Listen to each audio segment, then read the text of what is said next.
Hello and welcome to another riveting episode of The Lume Plotters. Yes. Yes. We are back again. Every week, like clockwork, like a festering infestation that won't go away. We're always there.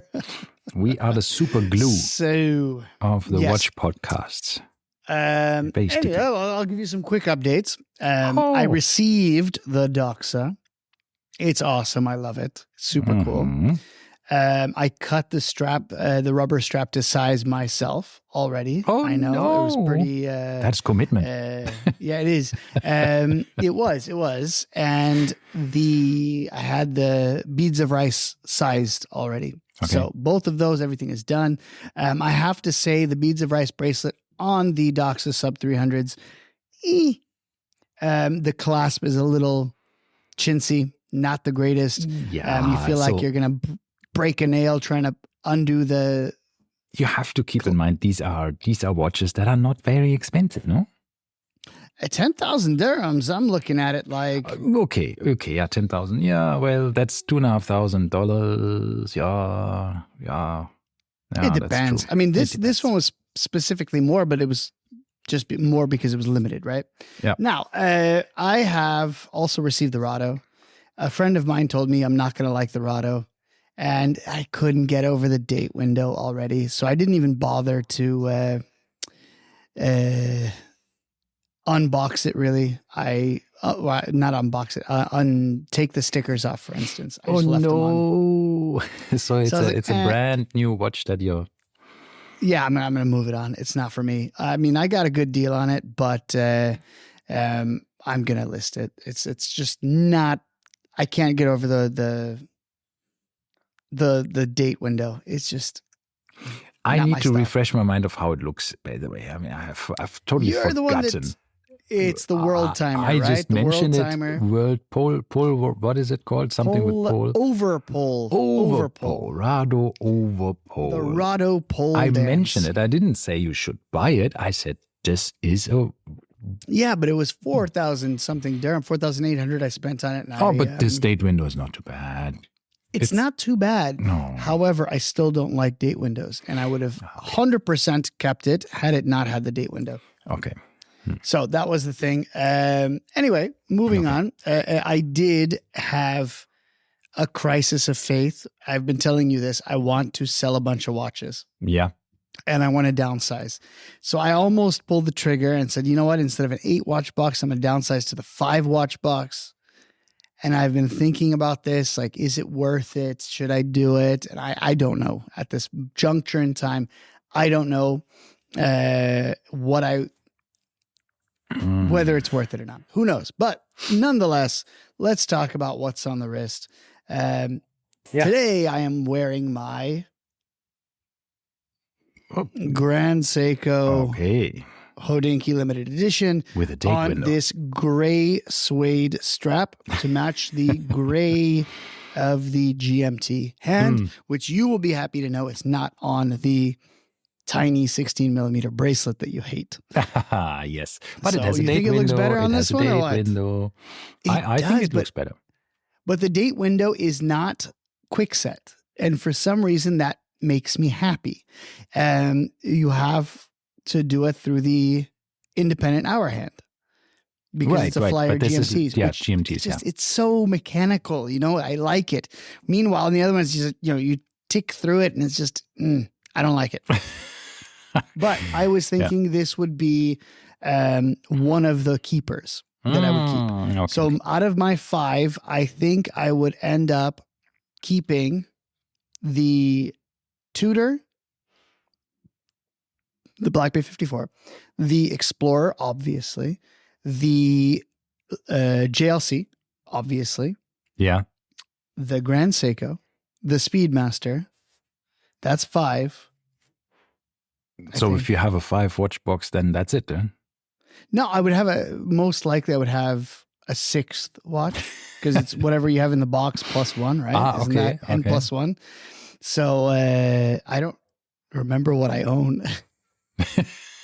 That's a bad sign. That means that. Hold on, let me see what I owned real fast. What else was it going to keep? So as I said, so Explorer, Speedy, Black Bay 54, the Reverso, the Grand Seiko, and I was thinking as a wild card,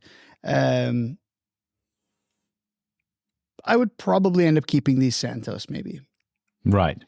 And then because I've been very 50-50 on whether I'm going to sell the Santos. I was going to get a, if you guys remember the Drive, the Cartier Drive, had a version which had the stupidest name in the world, which was called the Extra Flat. Oh. Not just regular flat, the Extra Flat. And that one was super cool. It was 6 millimeters thin, had a Piaget movement inside, although the Piaget movement it had is a 20 millimeter movement and the watch is 39 millimeters big. So it doesn't really make much logical sense why they would use that one. Doesn't matter. It ended up being too big. Ralph, you saw it. Yeah. It's a pie pan of a dial. Ah. I don't know. And as my wife says, what the hell are you doing with your collection? And I said, I don't know. And I don't know what I'm doing. So yeah, that's the opportunistic watch switcheroo, right? I mean, look, I have gone through. Less is more. Yeah.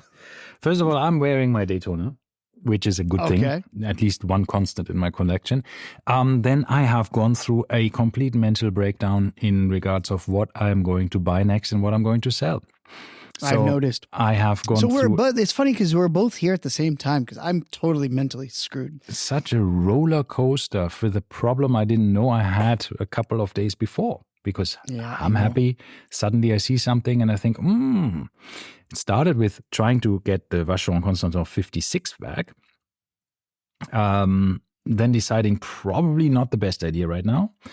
Then trying to get my Zenith DeFi 21 El Primero back. Very rare one, getting a good deal, and then probably bailing out of it again because I think, do I really want it back? Or if I've spent that money, I mean, he basically gave me the price he has listed this watch and the price he's actually asking me because I told him, look, I'm happy to pay you what you gave me plus a reasonable premium because obviously I sold you the watch and I have no right to, but the thing is, the market since then has tanked.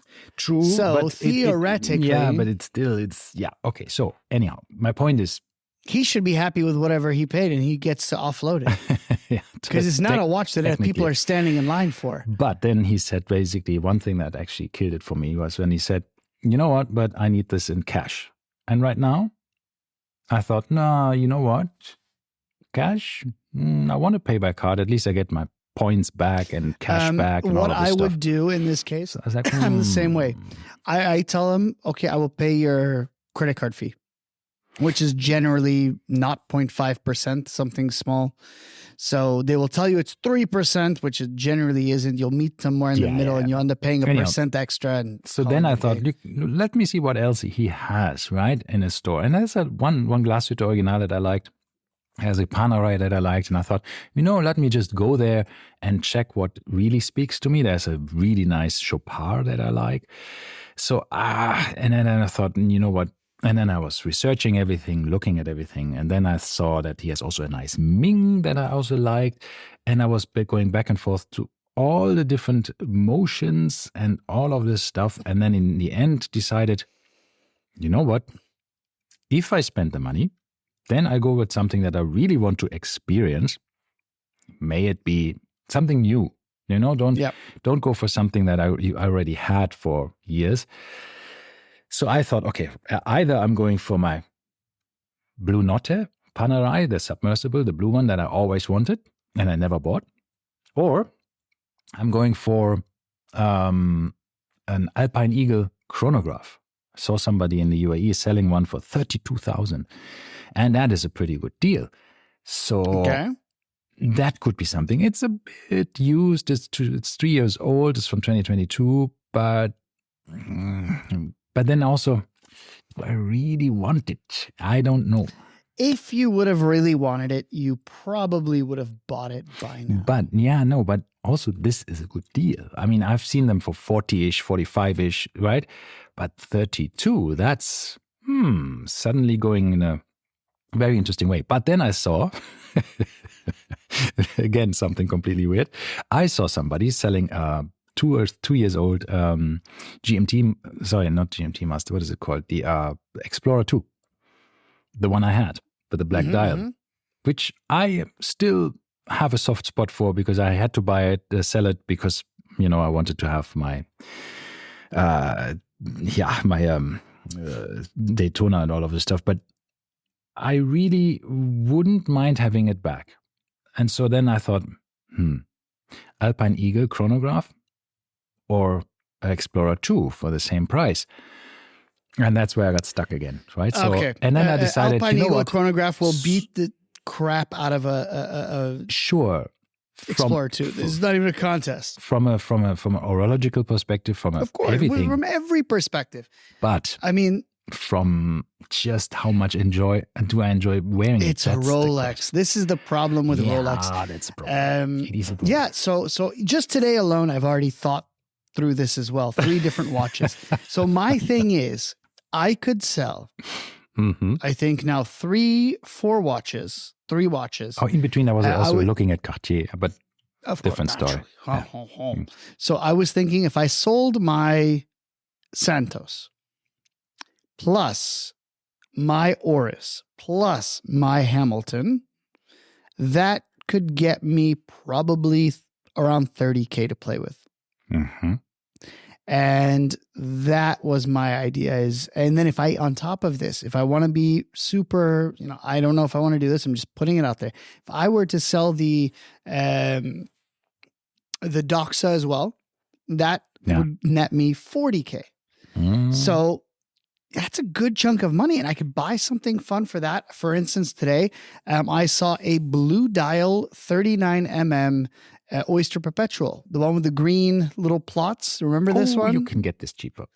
$24,000. No. Yeah, I saw for $24,000 listed today with box papers, everything. Hang tags, the works. Yep. So I thought so, which just means, obviously this is not something you rush into because there's a million bajillion that were made, but you could always find one, right? This is also, but that was my first Rolex and I still miss it because that blue dial with the green dots is nice.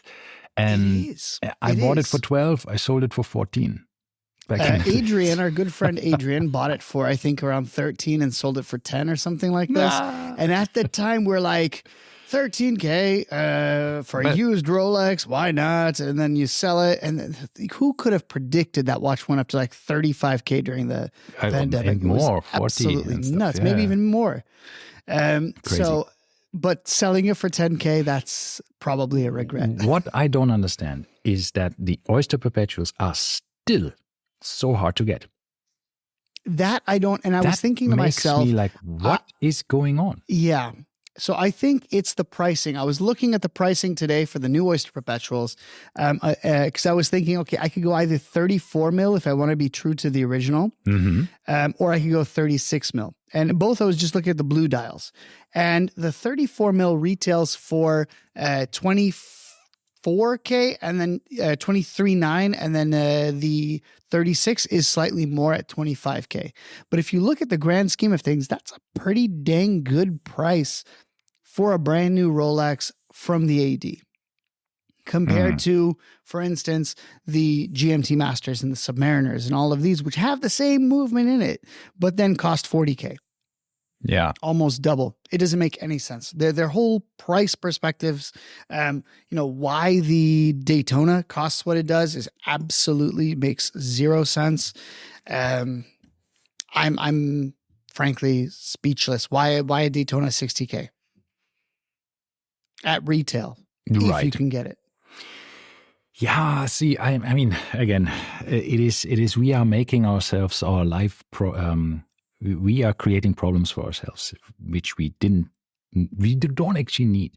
So I was just, looking at thinking like, what can I sell? And that is a good thing. Always looking at your collection and seeing what you can sell. And I thought, you know what, there's 3 G-Shock, metal G-Shocks that I can sell. Even the one of the titaniums, the TVB, the one with the camouflage, the brown, the silver, and the black. That can go. It's not a limited edition. It's still available. So it's not like the TVA, which is... Now you should get yourself the Trans Tixie. No, I don't like it. That's the coolest No, I don't like one. It's like so it. weird. It's cool. I don't want All right, another now, G-Shock. I have enough. I will still have I agree. 3 or so. I have 3 left. I sold the metal. I have 3 remaining, all rubber, all squares, and all reissues essentially of the original, right? So all weird ones. So I thought about this and I thought, okay, I mean, they're a bit clean house. That is good. I think I will let go of a few of these. Then I thought maybe the Tissot PRX, even though I like it and I did actually wear it a lot, the ice blue one. But, you know, it's all money, right? If you don't really, really, really need it, could go. So yeah, I thought about that and then I thought, maybe I should do this, maybe I shouldn't. I don't know. I think I will just give some to the auction next time when I'm there and see what happens, because these are watches that are, they're tough, right? G-Shocks are not the easiest here to go. So that's so strange to me. I always struggle to sell them as well. Yeah. So essentially right now, the deal that I've devised, I'm throwing in the G-Shock for free for the guy that's buying the Rado. Oh, okay. That was the little extra push for the guy, because he's essentially paying me out of the Rado, and then I'm going to lose with the G-Shock, whatever. I would have gotten 800 dirhams or something. So I think it's more of an issue to sell the Rado than... True. That is true. That's true. So yeah, these are the challenges of watch collecting, that you're always trying to figure out what to do, thinking about it. I mean, this is fun on one hand. It's all the hunt for something new, selling something, buying something new, and so on. But then, of course, times have changed. It's not so easy anymore, right? To buy and sell. So to buy, it's always easy. Yeah, that's true.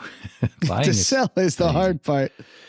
And I see this in a lot of these different WhatsApp groups I'm in, and you see what people are buying. And then I thought, you see, there's one of these groups, the independent group, the micro brands and independent group, and people there are so happy because all of their watches, most of their watches are more affordable, right? Sure, there are a couple of independents that are like FP Journe, but generally they are cheaper, and then you don't have these problems you have a problem with just too many of them, right? Usually, but not necessarily the financial part. So yeah, it's always, but I can't get myself to go back to buy a Studio Underdog or something. It's just, I know I wouldn't wear it much, so it's just... This is the problem that I see myself with.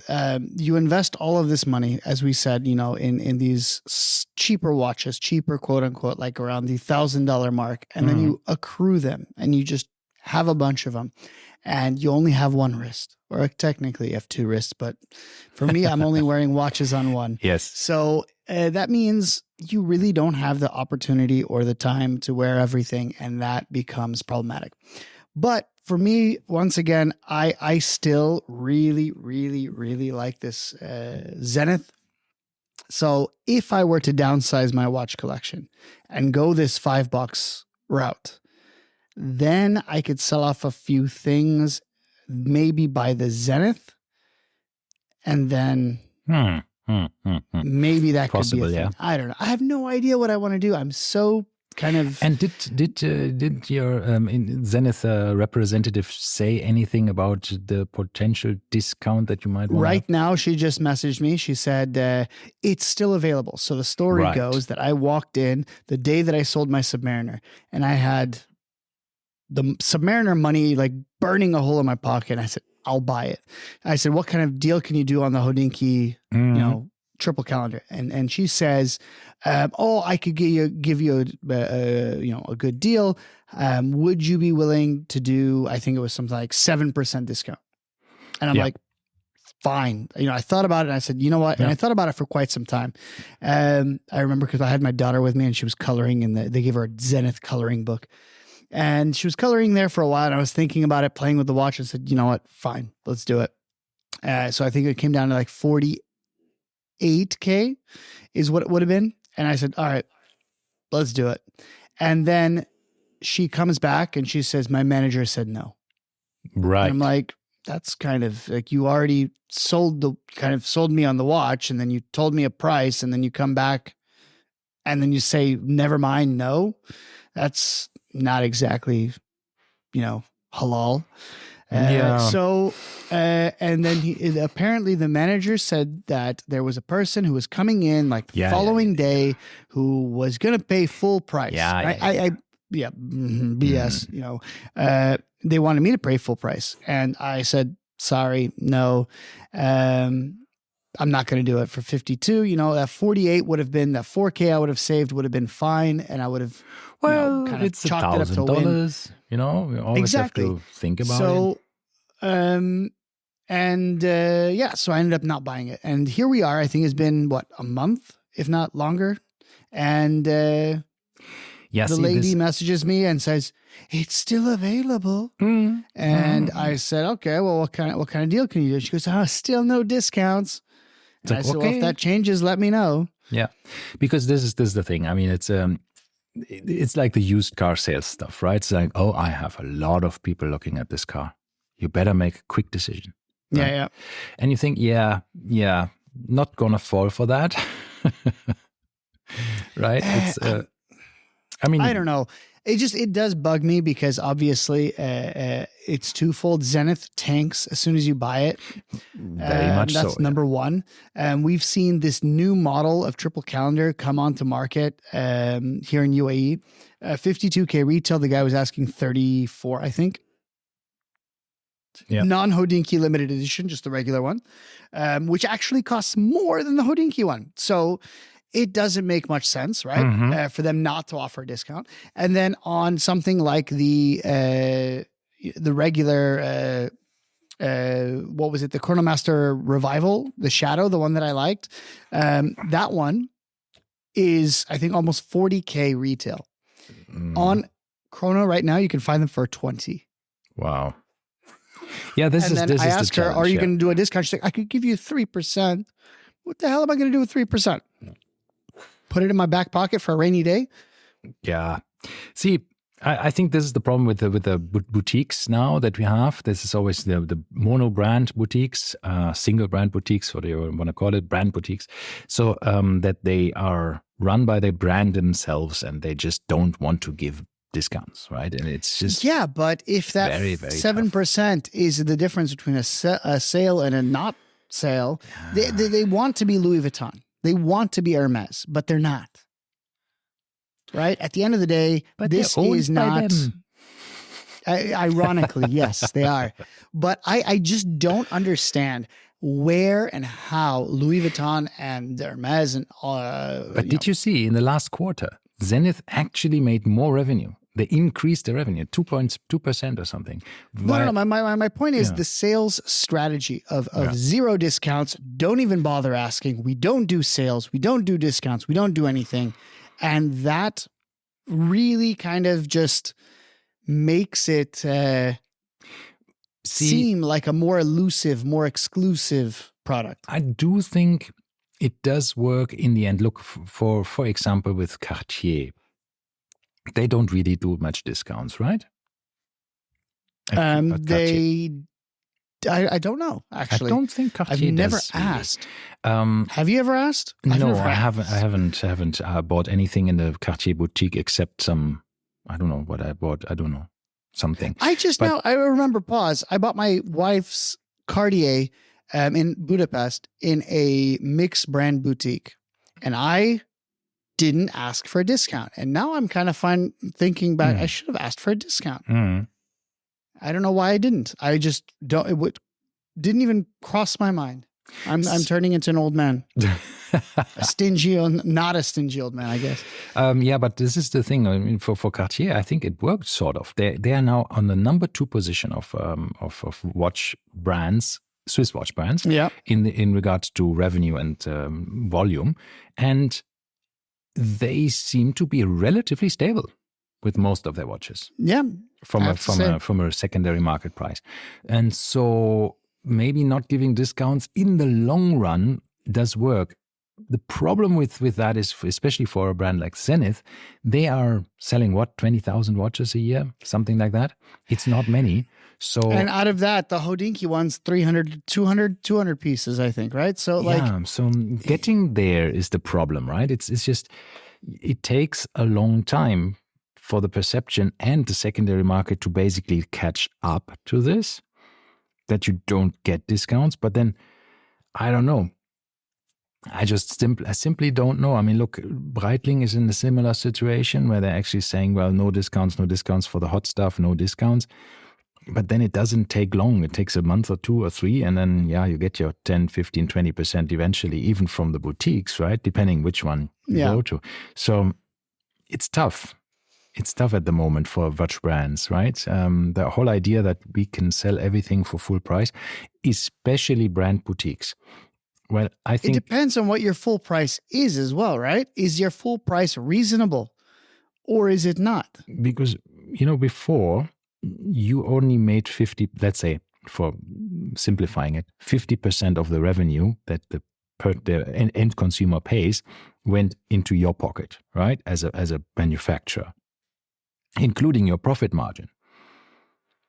So if your 50% are already, let's say you probably 25% of the price that somebody pays for a watch is actually your cost. Then you have another 25%, or let's say 50% on this, if you look at it from your own perspective, is your profit margin. So let's say the watch cost 8,000, 4,000 go to the retailer, 4,000 go to you as the producer. You make your own profit margin, let's say, is 2,000. The watch cost you 2,000. So a quarter of what the end consumer pays. That's roughly the, rule of thumb for watches, for jewelry, and all of this stuff. So basically, that's why if you buy a diamond, you lose 50% at least, if not more, right? Because it's how it is. So same with the most of the watches.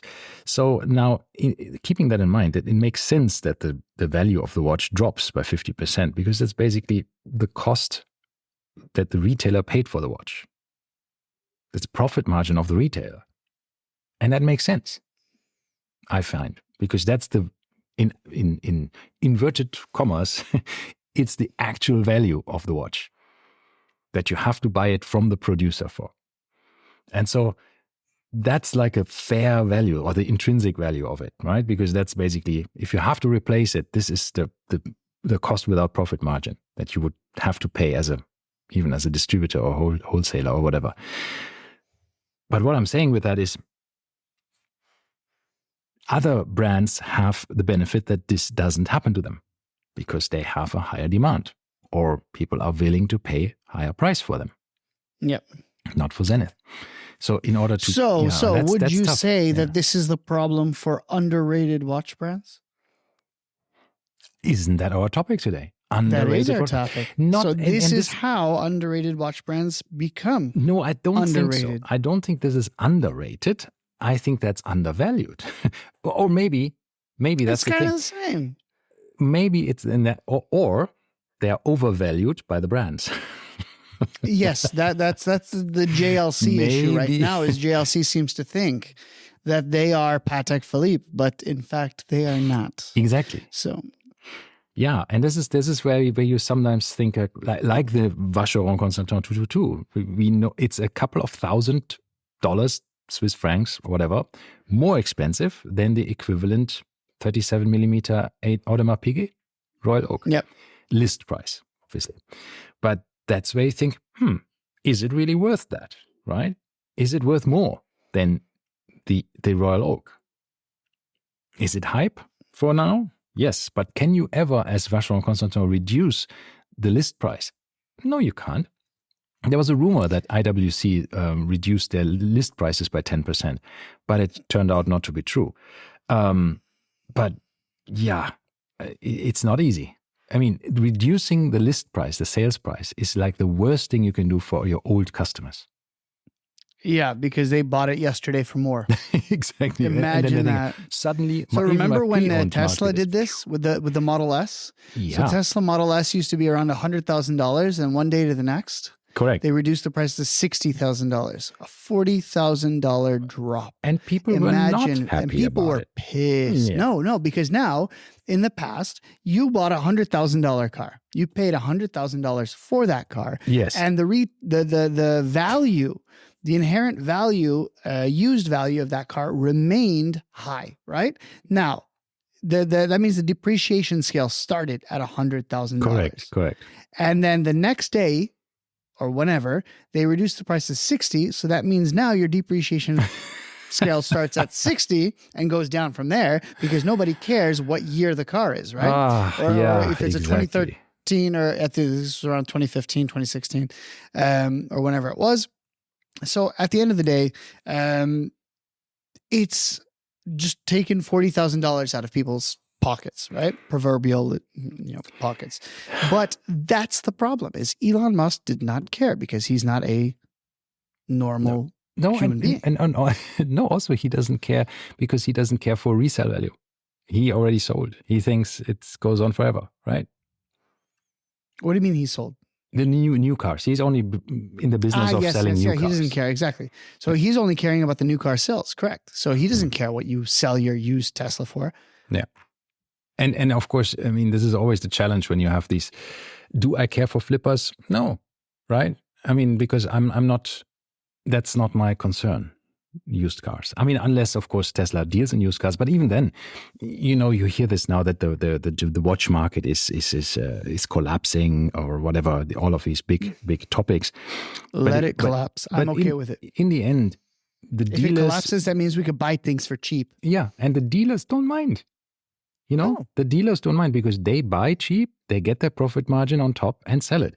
Problem is when they have stock, right? That actually just goes down. Sits there and it's going down in value. Them. Well, no, that's for used watch sellers. Correct. Now, what needs to happen is, this is the same issue with Zenith, right? Zenith is sitting on this watch and I'm looking at it saying the value of what you're offering it to me is not equal to the value that I can buy it for or should buy it for secondhand. Or just want to spend. Yeah. Okay. Or just want to spend on this particular item. Mm-hmm. And this is the issue is, let's go apples to apples. The Zenith Chronomaster that I mentioned, $40K retail, $20K on Chrono 24. And there's 15 of them to choose from, right? How can you convince someone that your watch is worth 50%, or sorry, in this case, 100% more than the one that's sitting that is same as new with, within the first year of purchasing on Chrono? You cannot do that, right? Unless the person is so rich that they do not care. That's kind of the only thing you can go for, which I don't think those are the people that are walking into Zenith. I agree. And I heard last time another perspective on that and saying but if, let's say, Rolex watches are selling under retail or close to retail, that means that flippers will not buy them, right? Because what's the point? You cannot sell it for more. So why should I buy them? Now, but then they said that is a problem for the gray market because the secondary market doesn't get the influx of these watches anymore. Because nobody's buying them. And I thought that is so wrong because look at all of the brands that have bad resale value. Do they have problems getting them? No, they don't. Right? It's not a problem of not getting them. If there would be demand in the secondary market to get them, then obviously the new price would also be, maybe there would be a premium on it if there is the demand. But if there is not, then it's not a problem. It's a downward spiral or an upward spiral. It's what we call either a vicious circle or virtuous circle, right? Correct. So either you're going up or you're going down. And if it's going down, then it's okay. I mean, it's no problem. I mean, that's now I think it's 53% of all Rolex watches have been or were sold with a premium. Now it's less than that. Oh no, it was actually even more. It was like 70 or 80% of watches. But now I think it dropped under 50% of Rolex watches that are actually selling with a premium. And I think the same happens for Patek and Audemars Piguet. So there's a lot of drops. For instance, now the Sprite GMT is nearing retail price on the secondary market. Isn't that crazy? It is, because I thought that was going to be... I thought it would stay for long. Super hype watch. Because we all think, I mean, it could be also completely wrong, but we all thought this is a watch that won't stay too long in the catalog because it's such an odd one. Weird one, yeah. But Cyclops on the wrong side. Now I'm not so sure. But once again, we said this about the Celebration as well. That thing's still around. Yeah. 2 years now. Yeah, it baffles me sometimes what the plan is with Rolex. For example, the Tiffany Oyster Perpetual, right? Or what is it? What was it called in the light blue one, the light blue one. Turquoise. Exactly, turquoise. The turquoise Oyster Perpetual 41 discontinued. All the other sizes. But that makes sense because they introduced the Celebration, which has now it's called Turquoise mit Celebration Motif, or however you say it in German. That's what I went to the German website for some reason, and that's what I read. So essentially, turquoise with the Celebration motif, right? So why have a turquoise and then another turquoise with the Celebration?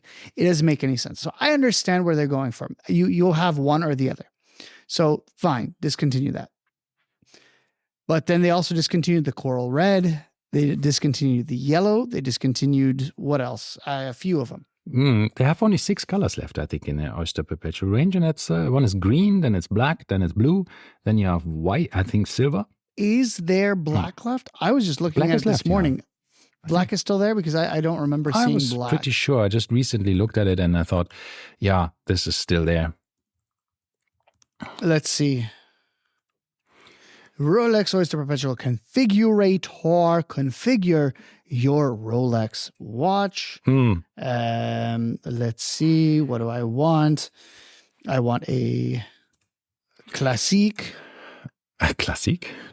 Classique, not professional. Classique, sir. Configure. Let's see what they have. So I do not want a date just. No. In the OP, no date just. In the OP41, you have the black one, the blue one, the Celebration, the green, and the silver. Not in 41. Look at 36. 36 is going to be the one with everything five choices in it. Only. Wow, 5 choices. 36 has the, and then in 31, or sorry, 28, I believe, there's a color choice that doesn't exist anywhere else. How in the I don't understand it. And so in the 36 you have 7 choices, in the 41 you have 5 choices, and yet the watches are still not available.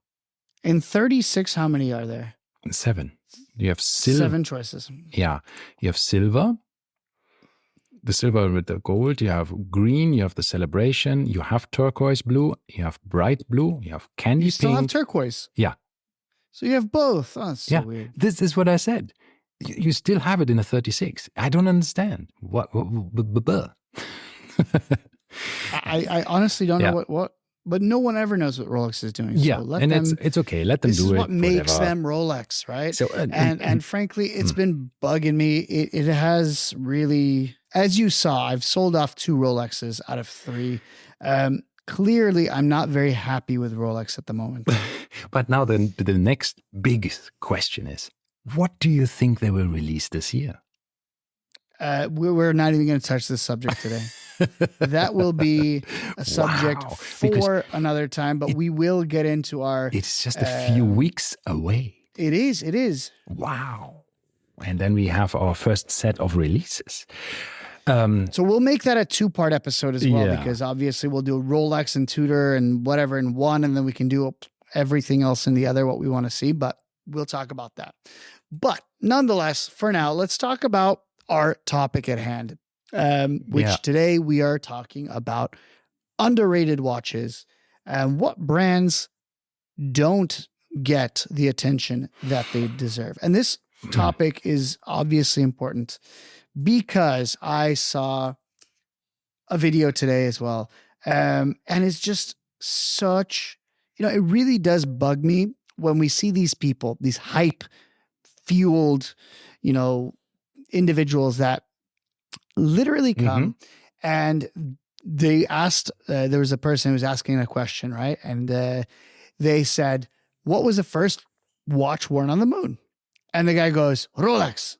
And they're like, no. They're like, Cartier. No. Hublot. And he said all these brands that just, are all the hype brands. And it was very clear this guy has no idea what he's talking about, right? And this is what pisses me off is why would I want to wear the watches that these people are also wearing, right? This is my new methodology. This is my new thought is I want every single one of my watches to demonstrate to the world that I am not just on the bandwagon. I actually have selected these watches for specific purposes. I want watches are not the underrated. Bandwagon, you're the locomotive. Yeah, I'm the locomotive. And once again, this is why I kept the 36 millimeter Explorer, for instance, right? It is the least valued of all of the Rolex sports models, maybe with the exception of the Air King, right? The new Air King, which everyone hates as well. Right. So going for these things, this is why I still love the Explorer 2 that you were mentioning, right? It's cheaper than a GMT Master 2, but has the same movement. How cool is that? Yeah. So go, now we're talking, of course, Rolex underrated models, but the whole topic here today is what watches can you wear that are underrated, under the radar, so to speak, and would communicate to fellow watch enthusiasts that I know what I'm talking about. So we will do a little ping pong back and forth, and we'll go through, these watches. So my first pick, is going to be the watch I just bought. Obviously, Doxa.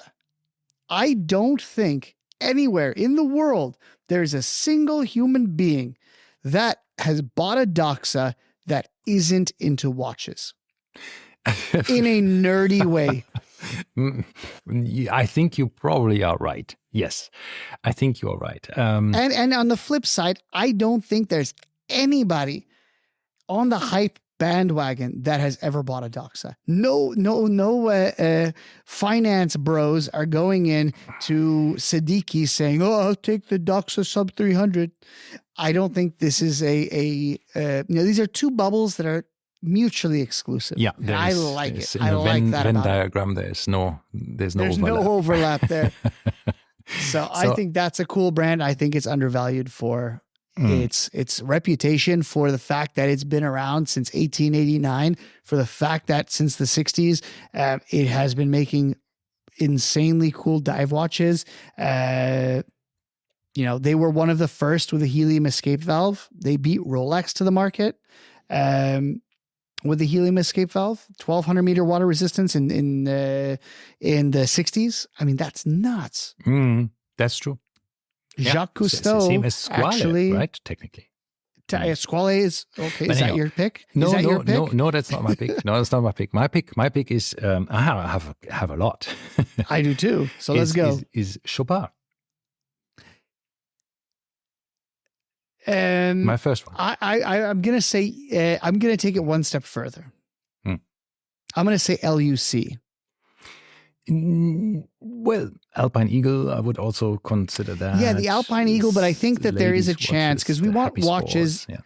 Yeah, but if the ladies would like the Happy Sport, and I think people would like the Alpine Eagle, I think we need to move beyond that because I do think the Alpine Eagle could fall into. They're absolutely underrated, but I do think that you're not 100% coming across people that are entirely watch nerds with the Alpine Eagle. I think there are people that are. They're also the most of the Chopard collectors that I know, and I know a few, are actually in the LUCs. Of course, they are also in the Alpine Eagles, but then in the limited edition ones usually.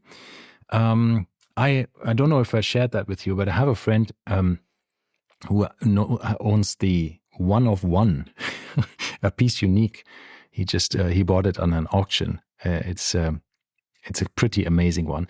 I'll share that another time. But it's really, so there are collectors, Chopard collectors, and these are watches. Most of them have Geneva seal. They are wonderfully in-house movements. They've done a tremendous job of doing things. Remember on the Dubai Watch Week when we went to see this one that has the minute repeater and has the gong. It is in the sapphire. What is it? What is the name of it? The Strike One. The Strike One.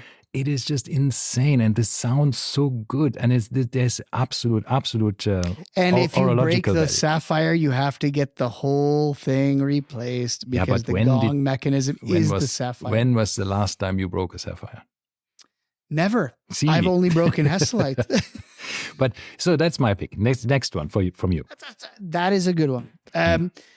I'm gonna go with another one that I like a lot, which we both have owned numerous watches, and I think once again is a brand where if you see somebody wearing it, you know that they're in the know, and that is Oris. Oris, okay. Well, I don't think, once again, this is, for instance, I was going through, or my wife was going through Facebook, and she saw a picture, and the guy was wearing, all you could see was the clasp, and it said Oris. And I'm like, he knows his watches, because you know for a fact, I'm so sick and tired. This morning alone, my wife points out to me, one of her friends got a diamond encrusted date just for her 30th or 40th birthday or whatever it was. And I'm just like looking at it. It was the diamond bezel one, just a regular date, just diamond bezel. And I was like, your celebration dial costs more than this, essentially, right? Is more of a rare watch than this is. But the fact is, these people know nothing about watches. It's just diamond, probably the only thing that was available as well. Yeah, totally. But nonetheless, it just bugs me. So this is why I'm happy when I see somebody with an Oris. You know, the guy enjoys wearing it and that he appreciates the watch for what it is, and therefore it is underappreciated in the grand scheme of things. Yeah. Your turn. My turn. My next turn would be. I'm undecided if I should say. I have between two, Glashütte Original. Yeah, that's obviously. I mean, no one knows Glashütte unless you are in the know. Yeah, and the watchmaking you get for the price you pay, especially on the secondary market, is insane. Absolute high tech, best finished stuff for the money. I have no words. And so far, by the way, all of the brands we've listed, I feel like they're not just underrated, but they're undervalued as well. Yes. Goes hand in hand very often, right? It does. I mean, to a certain extent. Well, it depends on new prices or secondhand prices. Yeah. I would say Chopard's new prices are still high, but then if you go on the secondary market, you can get yourself an LUC for 8,000 dirhams and it'll be awesome.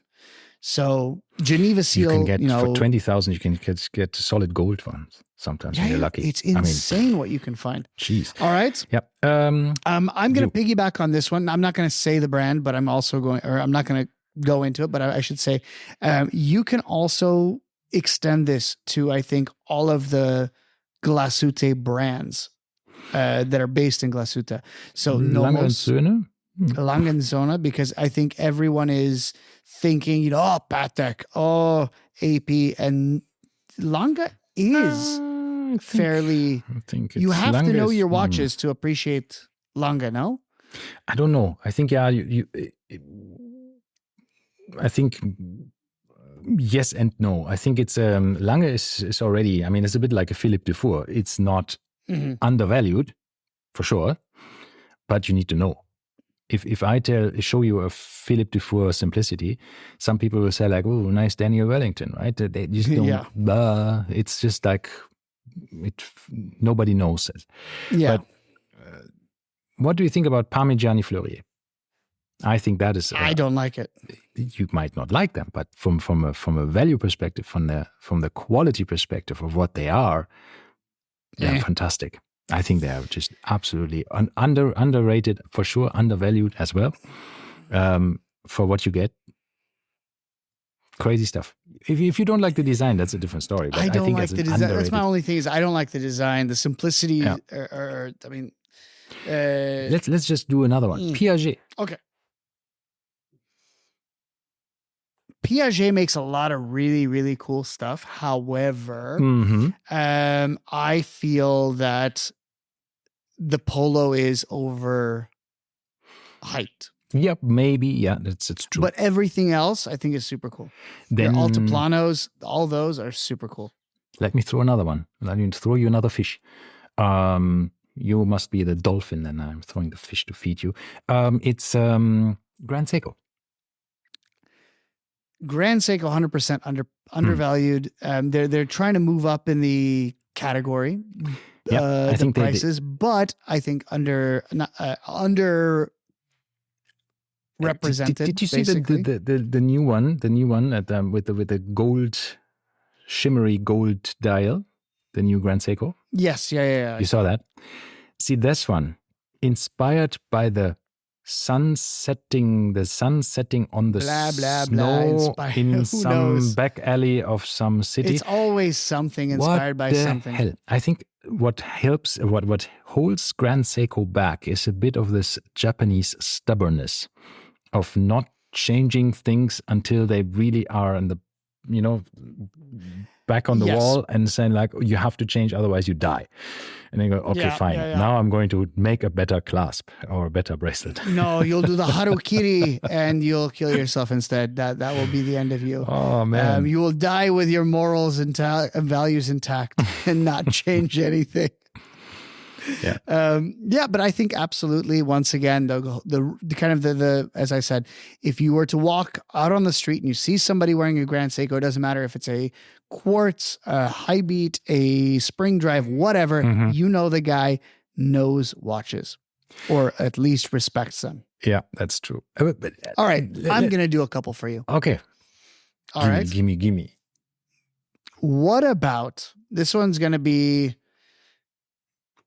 tough. What about Tudor? Yes and no, but because from on one hand, if you think about it, why somebody asked this, I think on Britney's video, why should I buy an Omega if I can buy a Meta certified watch for half the price from Tudor? No, that was why do I buy a Rolex? If Rolex. I can buy it, not True, Omega. Not Omega. Yeah. But my point is there, yeah. I mean, for example, the Tudor chronograph, the Black Bay chronograph, is a Breitling B01 movement for $4,000 retail price. I think at Breitling, watches with that movement start at $6,000. Exactly. So wait a second. It is strange. And I do feel, once again, I feel like a lot more enthusiasts are buying Tudor than Rolex. That's for sure. And these are true enthusiasts, right? Not hype boys. And Tudor lives in and forever will live in the shadow of the big brother. So therefore, it's always being compared. But I do think they did a better job of actually standing on their own feet. Of course, it is a long run. It's a marathon. It's not a 100-meter dash. But I think they have done a lot of marketing. They have done a lot of hyping. And I think they are now a brand that is recognized more than it used to be. Is it on even 20% on the level of Rolex? No, not at all. I mean, from a general public knowledge about it. But tja. Let me throw one your way. Let's talk about some of these watch brands everybody seems to know, but nobody actually buys them. I've never known anybody who has a Baume & Mercier, Ebel, Edox, these kind of Swiss brands that everybody knows. So I know somebody with a Baume & Mercier Riviera. Nobody has them. And I mean, these are, it's funny because these are all, I don't know who's buying these. Exactly. They exist. They're undervalued and underappreciated. Or are they not appreciated at all? There's a difference, right? You can't be underappreciated if there's nothing to appreciate. Right. So in that sense, I believe these are kind of just underappreciated and stuck there. Then and there's nothing to appreciate. That's my opinion. what about Hublot? Would you say there's an underrated brand from what they actually do? God, no, it's overrated. I lump it in with Richard Mille. These are overrated brands. Doesn't matter their horological prowess. They're overrated, and they're bought by people who don't care and don't know anything about watches. True. That is true. And that's the issue. Is hype is the root of all evil. All right. What about, let's see here. I'm just rattling off JLC. I think JLC has reputation. I do think they have appreciation. I just do also feel that they are always a bit like, how do you say that? Which watch brand did we mention that is always just a tiny bit amiss? Like when you shoot and you just don't even, you just don't hit the bullseye. You always miss it just by a bit. Mm-hmm. And that's JLC for me, I think. They're just like great watches, like the Polaris could be a fantastic watch, but just something is just not right. The master control, but something is just not as nice as other dress watches. Yeah, but once again, according to the rule that we've set out for ourselves, if you see somebody wearing a JLC, you know that they are watch people. I don't think people are cross-shopping, JLC and AP or Patek, right? These are two independent groups. Maybe, you could say that, I guess. And I would say the enthusiast is going to JLC because the name alone is kind of giving this vibe of knowledge, right? There's this wealth of knowledge that JLC has, which for some reason is more appreciated by watch, I mean, this is people than the APs and all these that have the same knowledge, if not more. But a brand that made 1,300 different calibers. Yeah, I mean that's in their life so far. But by the way, the last episode when we talked about the Reverso 101, right? Mm-hmm. I found another one. What? Another model of the Reverso 101. Okay. In platinum with diamonds. Yes. That was in 2005, not in 2016. So they had, I don't know, probably the same amount of limited.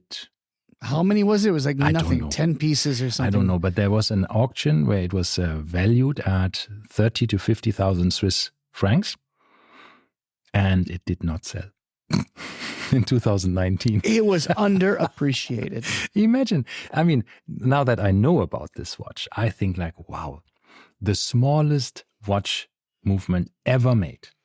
In the most iconic case sapphire, ever made. In one of the iconic cases, in a sapphire sandwich thing inside that, you have a crown on the side. You have to remove the crown to wind it. No, you have a crown on the side. No. I told you, the crown doesn't go to anything. Oh. You have to physically remove the crown and put it into the movement and then wind it. All right. Oh, from the back. Yeah. Ooh. From the back. That's weird. And the guy who says it, I saw this on one of the Chrono 24 watch talks, and they have these YouTube videos, and he showed what he was doing. He said, I am 100% of the time scared I'm going to lose the crown. I guarantee you I could never buy another one. So he says, every time I'm doing this or trying to wind the watch, I make sure to do it like above a tray or a plate or something. Totally. Yeah. So it is crazy. But, all right, give me some more. Let's go. Let me see. Let me see Omega. Underrated. Nah. Omega is rated exactly where it should be. I think there's both types of people. There's people that appreciate the Moonwatch and buy a Moonwatch. Then there's just people that say, I want Omega. An Omega. I know the brand. I heard it before. It's a good one. Yeah. It's like Tag Heuer, right? There are things within their catalog that could be considered underrated. Okay, but for some reason, Omega, Rolex, Tag Heuer, these names are big. Let me take one back. Let's say Mont Blanc. Mont Blanc has no reason to be rated.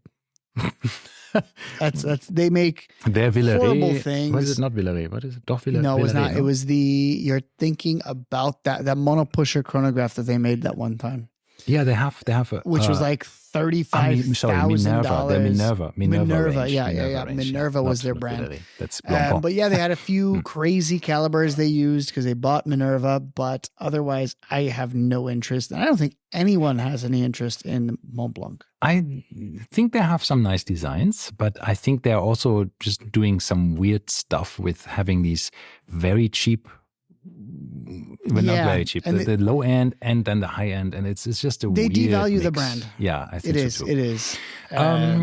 What do you think then about? I mean, we already spoke a lot about Zenith, so we don't need to mention this. But Zenith 100% what about appreciated, but how about in their minds overvalued? Ulysse Nardin? Nah, I'm out. No, thank you. No, I understand that a lot of people just don't like the brand because there's nothing love that it. You love the Freak. I like the Freak, but I wouldn't buy one. At the right price, I'm sure you would. Not so sure about it because I need to find the one that I actually really, really want to wear. You know, there were some gaudy ones. There's one Ulysse Nardin with a carbon case that maybe, but the price is now. I don't know. I don't think so. Yeah, I have to say, I don't know who's buying them. I have no idea who's buying them. Yeah, I think, it's a good question. I mean, there's a lot of brands, obviously, with that are just, overrated, whatever. What do you think about I don't think Bulgari? it's underrated, and I don't think it's overrated. I think it's fine. Bulgari. Both, a mix, because I think there's certain things that are underrated. Absolutely. I mean, the Octo Finissimo range is insane. Yes. Everything about it is insane. Yes. But like the Roma is just another. Well, I think the new Roma that they just updated a year or two ago is a bit rounder. It's a bit less sharp. Yeah, but it didn't speak to me, right? The Octo Finissimo spoke to me. I like also the Octo Roma chronograph. I like it as well with a Zenith movement in it. That was pretty cool. And now I think they have everything in the in-house. They have all of their movements are now in-house movements. I mean, I think from a watchmaking perspective, they're doing a lot. They have 2 production sites in Switzerland. They're really doing a lot of things there. They're doing everything right. I think from a design perspective, they're doing also a lot of good stuff. But I still think it's underrated, mostly underrated. I would say fine. I'm okay with that. What else? Do you have any idea? Any other ones? I was going to say Tag Heuer, but we've already discussed Tag Heuer, and I think they're not underrated at all because I think there's still this. The Brits, for instance, and the Australians, they love Tag Heuer. It's just one of these brands that is for them a one of these kind of grail moments where you reach a certain level at a certain time in your life and you buy yourself a Tag Heuer. I think so Tag is the entry level to luxury watches. Yeah, exactly. And for a lot of people, it's like. And I think it's Tag the biggest name at the entry level stage because there's other things you can buy for the same price. I have a friend just now, by the way, a couple days ago, he asked me, he said, I would like a Tag Heuer Formula One. He wanted the quartz chronograph, and I was like, okay, fine. So we found a retail price was 8,800 on this, and we found a brand new one here locally on Chrono 24 for 3,000 dirhams. Brand new. Yeah. So, that's insanely cheap. For all intents and purposes, for a quartz chronograph, even with Tag Heuer. I think Tag Heuers have really nice watches, and they had a lot of good ideas and still have. And I think the Altavia line, for example, is cool. They have the top, what is it? Top something? I think you're confusing it with Breitling. No. Breitling has Top Time. Top Time. I know that's a different Breitling.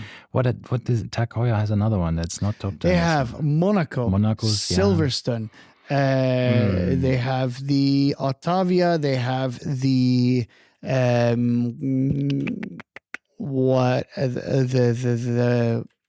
what's the Italian racetrack with it? What are the not Imola, but the other one. What is it? Monza. Forgot. They have the Monza. Yeah. They have The Monza is nicer. Aqua Racer. I like it better. Yeah, the Aqua Racer is. This is one when we spoke to Tag Heuer, to Carol Kasapi. She said like, well, Tag Heuer has dive watches like the Aqua Racer, but they're not actually. That's not what people think if they think Tag Heuer. No, Carrera, of course. We didn't even mention the Carrera, surprisingly. Chronographs. Anyway, yeah. And the Lynx. All right. And also one of the best-selling watch of all the watches is their digital watch. You know, the connected one. Yeah. Yeah. In that's when Jean-Claude Biver was the CEO, I think, of Tag Heuer for a while, right? When he said our best-selling watch sells 50% of all our watches are the connected watch. I thought, what is going on? But that shows you how much these watches, if you want to call them, the smart watches, are actually selling. Yeah. The volume of that is just insane. But anyhow, I think that we will see a lot from of Tag. What other brands do you have in mind before we wrap up here, because we're running out of time? With the Tag Heuer, 150,000 dirhams for the new split-second, whatever, Retrapante chronograph. Is that something that Tag Heuer can sell? That interests me? No. No. Will they be able to sell it? I think this is a Halo product. It is not meant to be, because the people that are spending 150K are not buying Tag Heuer. That's what I think as well. It's just, but what is it for? I mean, who is it for? It is there to show people that, look, we got stuff all the way from 2,000 dirhams or whatever, 3,000 dirhams, all the way up to 150,000 dirhams, right? Maybe, yeah. So maybe that's the whole purpose. It's there to just look pretty, and they make 5, and then maybe they sell, maybe they don't, maybe they auction it. Who knows? Yeah, true. Yeah, so I think I ran out of watches. You ran out of, and I think we ran out of time as well. If there are, I'm sure there's a million other brands. Oh yeah, for sure. There's so many other brands. You can list them, and we'll talk about them. Like Ming and all of these other Recepi and whatever. Exactly. So many of these brands. Moser, are they over or underrated? Moser used to be overrated. Now they're kind of taking back to their rightful position, which is underrated. Another thing that I did want to mention before I forget. Okay. The one listener messaged us when we were talking about world time watches. And remember, I mentioned the simplest format of a travel time watch would be a 12-hour bezel, right? Yes. And he mentioned that there is a watch. This guy is called The Tie. He mentioned that there's a watch brand called Ubiq, UBIQ, make a watch called the Dual. It's a 38 millimeter diver, and it has a bidirectional bezel. Yeah. And it has, here's the kicker, it's called the Dual because it has 2 things on the bezel. It has both the 60-minute traditional dive timer. Ooh, I'm just on the and website. at the same time, the 12-hour markers so that you could use it to time a second time zone, which I thought was super cool. Once again, no one really does that. And I thought that was pretty neat. Mm-hmm. And then another one, we have another friend of mine messaged us and sent me a list, essentially from, let me find it again. It was for, where was it? Permanent Style, which I don't know if you know the blog Permanent Style, but they have a forum and a bunch of other stuff, but it's also a blog. And they were trying to talk about watches that have this permanent style. And we could have a whole nother episode about permanent style watches, essentially watches that will never go out of style. Okay. But they mentioned a few, and one of them is the Chopard LUC. So I thought it's a beautiful watch. It is. And the other one was a Grand Seiko SLGW 003, which is the high beats, no date 300, which is also super cool. To mention a few others, the Nayo Hida Type 1 and the Pollen Module, which is they're both very classic. Oh yeah, and the other watch that has been catching my eye recently. But these are all very, very eclectic The choices. Serica. Yeah. The Serica. These are all Parade. Serica, is this a British brand or American brand? I think it's British. British, right? I think because only Brits know about it, right? Yeah. This weird oval watch, and it reminds me of the old Pateks.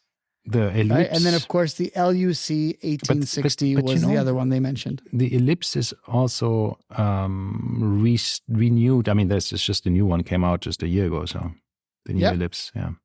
With a Wellendorf gold bracelet made by Wellendorf Jewelry Company. Very good. Interesting, because you would think that they would make their own bracelets, but once again, it's a hard thing to do. But that's one of the things, like Chopin. I mean, they come from jewelry. Yeah. Look at Cartier and the bracelets they can make in platinum and gold. It's insane. Yeah. All right. On that bombshell, maybe we have another episode later. We talk about permanent style watches. Permanent style. I'll put it on our list. Will do. Speak to you next week. All right. Bye-bye. Bye-bye.